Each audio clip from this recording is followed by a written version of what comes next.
আউযু বিল্লাহি মিনাশ শাইতানির রাজিম বিসমিল্লাহির রহমানির রহিম।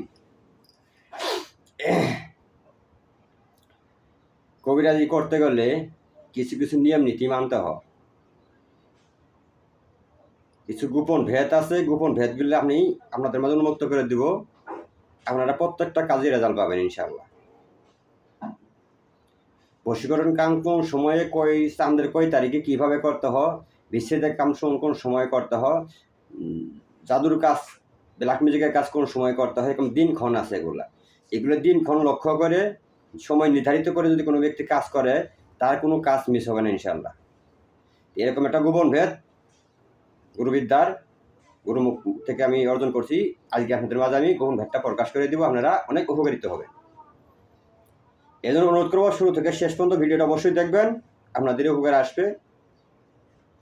আপনারা দেখছেন তান্ত্রিক গুরু ফজলুল শাহ ইউটিউব চ্যানেল। দেশ ও দেশের বাইরে থেকে যে সমস্ত ভিউয়ার সাবস্ক্রাইবার আমার বন্ধুরা ভিডিওটি দেখতেছেন, সবার প্রতি আমার ভক্তিপূর্ণ সালাম, অন্যান্য জাতির জন্য নমস্কার ও আদাব।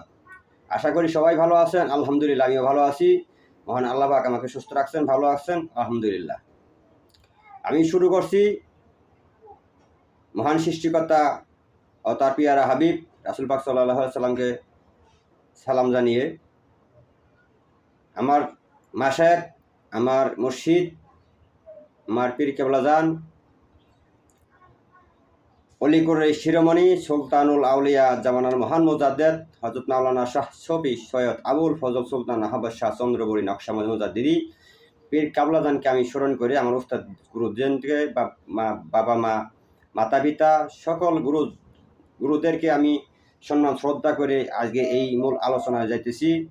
আশা করি অবশ্যই ভিডিওটি ভালো লাগলে অবশ্যই একটা লাইক দিবেন, কমেন্টে মতামত জানাবেন কি কি ধরনের তথ্য ভিডিও চান।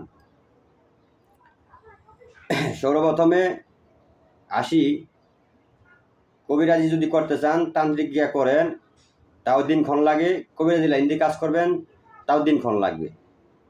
এই দিনক্ষণ বাছাই করার জন্য অবশ্যই একটা পঞ্জিকার প্রয়োজন। যারা কবিরাজি করে, তান্ত্রিক গিয়া করে, প্রত্যেকটা ব্যক্তিরই একটা করে পঞ্জিকা অবশ্যই লাগে, বৎসরিক পঞ্জিকা এটা লাগবে।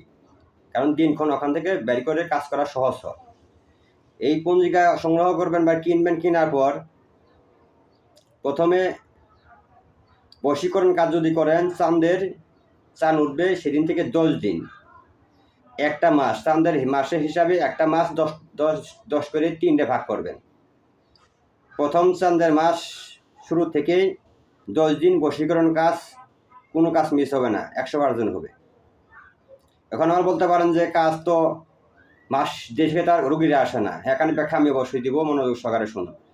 চাঁদের প্রথম 10 দিন হলো বশীকরণ কাজ, দ্বিতীয় 10 দিন হলো আপনারা রোগ নির্ণয়, রোগ সারানো, চিকিৎসা, জিন জাদু ইত্যাদি চিকিৎসাগুলো এই 10 দিন কার্যকারী। এবং কি লাস্টে যে 10 দিন, এটা হলো কালো জাদু ব্ল্যাক ম্যাজিক এবং কি শত্রুকে উচ্চারণ করা, শত্রুকে শাস্তি দিবা, শত্রুকে বান চালান, জিন চালান ইত্যাদি কাজগুলা, ক্ষতির কাজগুলো শেষে 10 দিন।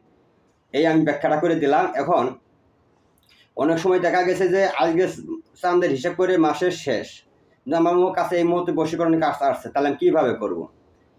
আপনারা যে কিতাব থেকেই, অরিজিনাল কিতাব থেকে করেন আর যে কোনো গুরুবিদ্যা থেকেই কাজ করেন, ওই চাঁদের প্রথম 10 দিন আপনারা কমপক্ষে, আপনার একটা আইডিয়া আছে যে আমার মাসে এত রুগী আসে, একটা অনুমান করবেন, 20টা বা 30টা নকশা আপনার কমপ্লিট করে থুয়ে দিলেন বশীকরণ কাজের জন্য। চাঁদের প্রথমে যে কোনো রুগী আসবে, পরে নাম বসে কাজটা ব্যবহার করে দিলেন। আর মনে করেন যে যেগুলো ব্ল্যাক ম্যাজিক বা শত্রুকে উচ্চাটন বা ক্ষতিগ্রস্ত যেগুলো কামগুলা, কালো জাদুর যে কাজগুলো, এগুলো আপনারা মাসের শেষে 10 দিন এগুলি ওকে করে রাখবেন আগেই। যে কোনো সময় রোগী আসলে এগুলো প্রয়োগ করে দিবেন, তাহলে এগুলি কাজ মিস হবে না। চাঁদ সাথে মিলাইয়ে দিনক্ষণ সময় এগুলো নির্ধারণ করে যদি কখনো কোনো ব্যক্তি কাজ করে, তার কোনো কাজে মিস হবে না। তবে একটা কথা না বললেই নয়, আমাকে নিয়ে আলোচনা করে আমি নাকি আমার কোনো বিদ্যা নাই, কোনো জিন নাই, কিচ্ছু নাই, অসুস্থ। তবে একটা কথা বলি, যারা তরিকত লোক তারা অবশ্যই বুঝবেন, তরিকা নেওয়ার আগে একরকম, নেওয়ার পরে কিন্তু আরেক রকম। তরিকা নেওয়ার পরে যদি কোনো ব্যক্তি বেয়াদবি করে, ভুল করে, ওই শাস্তি কিন্তু দুনিয়া থেকে পীর কেবলাজান তাকে দিয়ে শাস্তি দেয়। তদ্রুপ তরিকাতে কিছু আমল কিছু হুকুম আকাম পীর কেবলা জানের কিছু আদেশ নির্দেশ মানতে গেলে দেখা গেছে মন স্থির হয়ে যা, মনটারে নরম হয়ে যা, আমলের দিক দিয়ে করার ইচ্ছা জাগে।